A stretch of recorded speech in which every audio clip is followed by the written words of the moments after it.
कुहू airport पर खड़ी थी। उसे बाय बोलने के लिए उसके मम्मी पापा और दादी उसके साथ आना चाहते थे, लेकिन कुहू ने उन सबको मना कर दिया था। कुणाल ने पूछा, वापस कब आओगी? कुहू ने कुछ देर कुणाल को देखा और बोली, तुम तो ऐसे बात कर रहे हो जैसे मैं हमेशा के लिए जा रही हूँ। अरे यार, मेरी बहन की शादी होने वाली है, उसे अटेंड करने तो आना ही पड़ेगा, और हो सकता है कि उससे पहले सुहानी की सगाई हो जाए। मैं बस अपने सपनों को परस्यू करने जा रही हूँ। जो कुछ मैंने बीच रास्ते में छोड़ दिया था, अब फिर से शुरू करना है।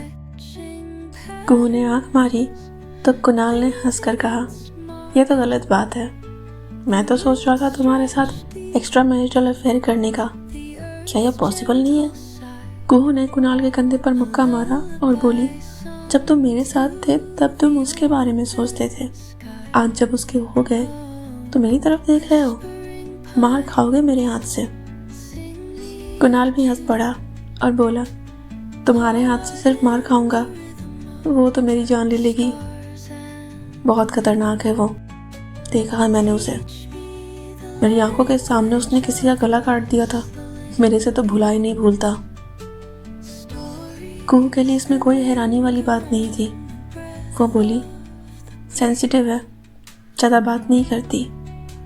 बचपना अभी भी है, लेकिन एक बात बताओ, तुम्हें वो मिली कैसे? कुणाल ने अपने और नेत्रा के बारे में शुरू से सब बताया और वो सीवी से कैसे मिला था वह सब भी बताया।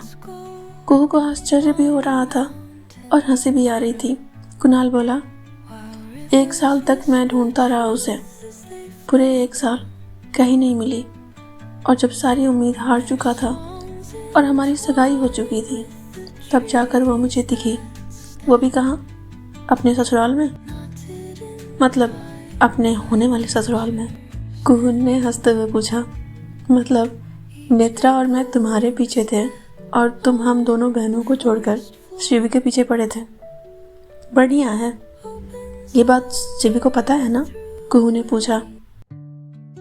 कुणाल ने गहरी सांस ली और कहा, हमारी सगाई के बाद जब मैं उससे मिला था तो उसने सबसे पहली लाइन यही बोली थी, तुम नेत्रा के एक्स बॉयफ्रेंड हो ना? यू कांट इमेजिन मुझे उस वक्त कैसा लगा होगा। कुहू थोड़ा मायूस हुई और बोली, सॉरी कुणाल, मैं ही बेवकूफ़ थी जो सच देखकर भी समझना नहीं चाहती थी। तुमने मुझे बताने की हर मुमकिन कोशिश की, लेकिन मैं ही नहीं सुनना चाहती थी। पर फाइनली सारी बातें समझ में आई और मैंने डिसाइड कर लिया कि जो मेरा नहीं है मैं उसे लेकर क्या करूँगी। लेकिन तुम उसके हो, ये बात उसे बता दो, वरना जानते हो ना, मेरी बहन कोई ऑर्डिनरी लड़की नहीं है, उसके पीछे भी कई सारे बड़े हैं। कुणाल धीरे से बोला, हाँ एक को तो मैं जानता हूँ। कुहू बोली, कुछ कहा तुमने? कुणाल बोला, कुछ नहीं, बस तुम अच्छे से जाना। कुहू ने कुणाल को साइड से हग किया और अपना छोटा सा लगेज लेकर चली गई। कुणाल कुछ देर वहीं खड़ा रहा। उसने अपना फ़ोन निकाला और कॉन्टैक्ट लिस्ट में शिवी का नंबर देखने लगा। वह नंबर डायल करना चाहता था, लेकिन उसने बड़ी मुश्किल से खुद को रोका। इस वक्त वो सो चुकी होगी या फिर गप्पे लड़ाने में बिजी होगी। कोई बात नहीं, कल बात कर लेंगे। कुणाल ने फ़ोन पॉकेट में डाला और वहाँ से निकल गया।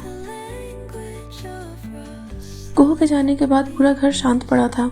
काया सुहानी की गोद में सिर रखकर लेटी हुई थी और शिवी वहीं पास में बैठी फ़ोन चला रही थी, लेकिन उसका पूरा ध्यान कहीं और था। कुणाल के जाने के बाद से ही वह उसके मैसेज या एक कॉल का इंतज़ार कर रही थी।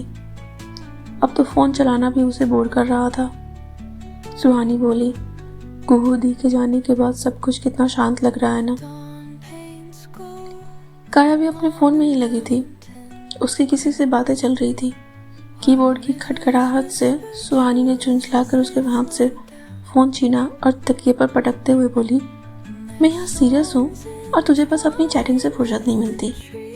मतलब सगाई के बाद कोई इंसान इतना बदल जाता है क्या? काया उठकर बैठी और बोली, तेरा खुद का बॉयफ्रेंड होगा ना, तब तुझे पता चलेगा। मैं उससे ज़रूरी बात कर रही थी, मेरा फ़ोन दे। सुहानी ने फ़ोन खींचकर साइड किया और बोली, ज़रूरी बात? ऐसी कौन सी ज़रूरी बात चल रही थी तभी से? मैं भी तो देखूं। सुहानी ने काया के चैट्स पढ़ने की कोशिश की तो काया डर गई और अपना फ़ोन छीनने लगी। दोनों के बीच की लड़ाई देख शिवी ने झुंझला कर कहा, तुम दोनों बड़ी हो चुकी हो, अभी भी ऐसी हरकत करती हो। बस कर सोनू, किसी के पर्सनल चैट पढ़ना अच्छी बात नहीं। अभी अभी सगाई हुई है उसकी। वे दोनों इस मोमेंट को जीना चाहते हैं तो जाने दे उसे। सुहानी ने कुछ कहने की कोशिश की तो शिवी ने उसे डांट कर चुप कराते हुए कहा, जिस दिन तेरी सगाई हो जाएगी उस दिन हम तुम्हारे चैट्स पढ़ेंगे। काया खुश होकर बोली, ये हुई ना बात। सुहानी मायूस होकर बोली, आप तो डांटो ही मत दी। दी थी तो सब कितना अच्छा था, जब से गई है तब से अजीब सा सन्नाटा पसरा हुआ है, और उस सन्नाटे में इसके फोन की खिटखिट। ना कोई बात करने को है, ना कोई हंसने हंसाने को। इतने में दूध के 3 गिलास लिए सुहानी की माँ कमरे में आई और बोली, तुम लोग एक ही कमरे में सोओगी या अपने अपने कमरे में? सुहानी ने काया को कमर से पकड़ लिया और बोली, हम सब साथ में सो जाएंगे। सुहानी की माँ बोली, ठीक है, लेकिन देर रात तक जागना नहीं, कहकर वहाँ चली गई। शिवी बिस्तर पर आई और लाइट ऑफ करते हुए बोली, सो जाओ, कल सुबह मेरी एक सर्जरी है, मुझे नींद की ज़रूरत है। सुहानी और काया ने कुछ नहीं कहा, बस चुपचाप वहीं लेट गई। लेकिन नींद तो किसी की आंखों में नहीं थी। काया के दिमाग में लावण्या की बातें घूम रही थी, उससे आगे का प्लान जानना था, लेकिन सुहानी के सामने फ़ोन कैसे उठाए। इधर सुहानी कार्तिक के बारे में सोच रही थी। सगाई के बाद से अब तक उसने कोई कांटेक्ट नहीं किया था। उसका दिल जीतने के लिए और कितने पापड़ बेलने पड़ेंगे, उसे बस इस बात की चिंता थी। लेकिन शिवी आंख बंद किए लेटी रही और अपने फ़ोन की एक हरकत का इंतज़ार कर रही थी।